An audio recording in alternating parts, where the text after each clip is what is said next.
Hello, I would like to speak about something that was spouted during the last election cycle. Americans heard a promise repeated over and over again: no more forever wars. It was a message that resonated with people across the political spectrum.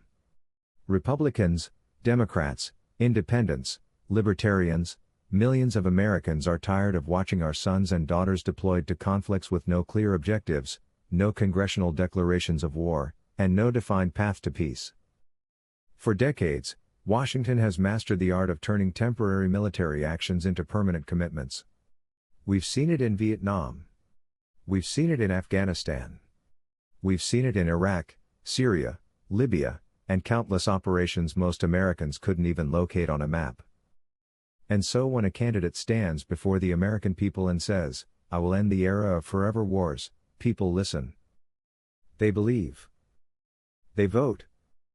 And they expect that promise to mean something. Yet today, the president stated that he has no intention of ever ending the war in Iran. Think about that statement for a moment. Not that the conflict may continue for a period of time.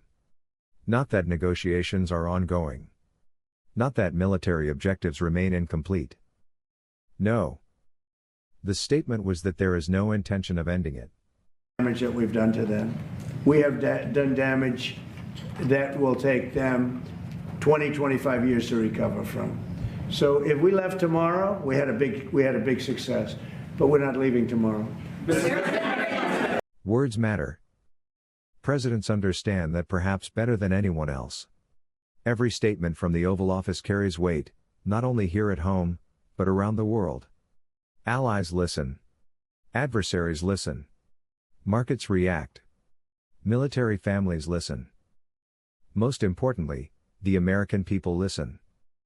When a president campaigns on ending forever wars and later declares that one will never end, it raises serious questions that deserve answers. What changed? Was the promise sincere? Was there ever a plan to avoid another open-ended conflict? Or have we once again reached the point where Washington believes perpetual war is simply the natural state of American foreign policy? These are not partisan questions. They are constitutional questions. Our founders understood the dangers of endless military engagements. They had just fought a revolution against a government that exercised power without accountability. That is why the Constitution deliberately divided war powers. Congress declares war. The President serves as Commander-in-Chief. That separation wasn't accidental. It was intentional. The framers understood that one person should never have the unilateral authority to involve the nation indefinitely in military conflicts.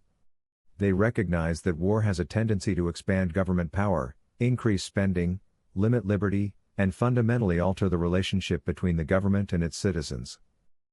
James Madison once warned that no nation could preserve its freedom in the midst of continual warfare. And looking around today, it is difficult to argue that he was wrong. We now spend hundreds of billions of dollars annually on defense and military operations while Americans struggle with inflation, housing costs, and healthcare expenses. Our national debt continues to climb. Our veterans return home carrying invisible wounds that last a lifetime. Military families endure deployment after deployment. And all too often, politicians who have never worn the uniform are eager to send others into harm's way. This is not an argument for isolationism. The United States has legitimate national security interests. We have allies. We have treaty obligations. We have a responsibility to defend our nation and protect our citizens. But there is a difference between defending America and committing ourselves to conflicts with no end state. Every military engagement should have clearly defined objectives. What is the mission? How do we measure success? What constitutes victory? When does it end? If we cannot answer those questions, then perhaps we should reconsider whether we should be involved at all. The American people deserve more than slogans during campaign season. They deserve honesty. If a president believes a conflict may last years or decades, say so. If military intervention is necessary, explain why. If American lives will be placed at risk, tell the people what victory looks like. And if circumstances have changed since the campaign, Acknowledge it. Leadership requires accountability. Too often in Washington, politicians believe promises come with expiration dates. They say whatever is necessary to win an election and then expect the public to simply move on when those promises are forgotten. But Americans remember. They remember being told Iraq would be quick. They remember Afghanistan. They remember hearing that military actions would be limited, targeted, and temporary. And they remember promises to bring our troops home. That is why statements like today's matter.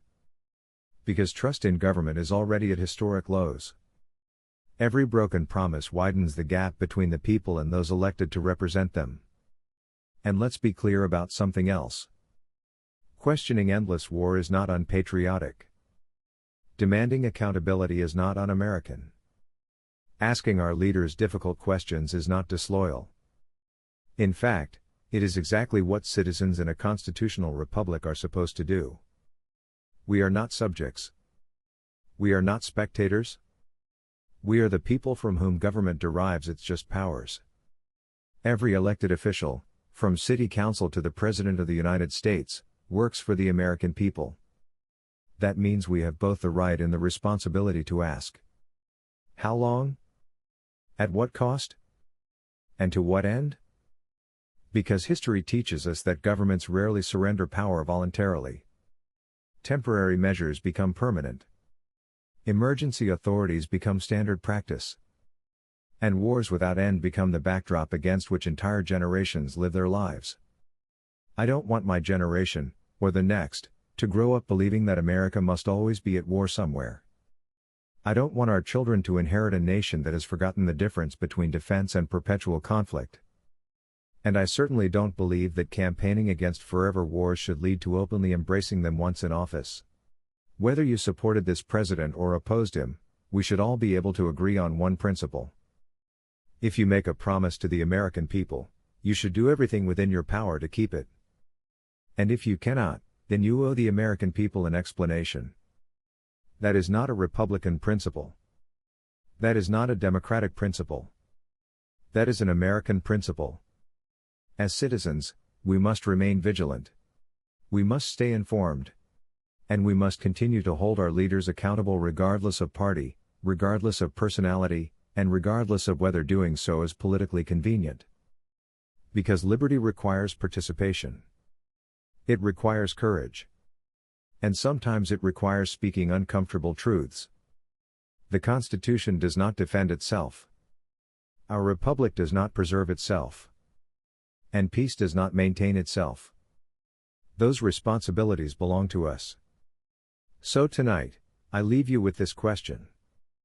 If forever wars are wrong when candidates campaign against them, how do they suddenly become acceptable once the election is over?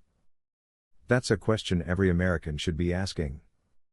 As citizens, we must continue to hold our leaders accountable, not based on party, not based on personality, but based on principle. Because when we stop asking questions, when we stop demanding answers, and when we stop defending the Constitution, we risk losing the very liberties generations before us fought to preserve. Thank you for watching. As always, stay informed, stay free.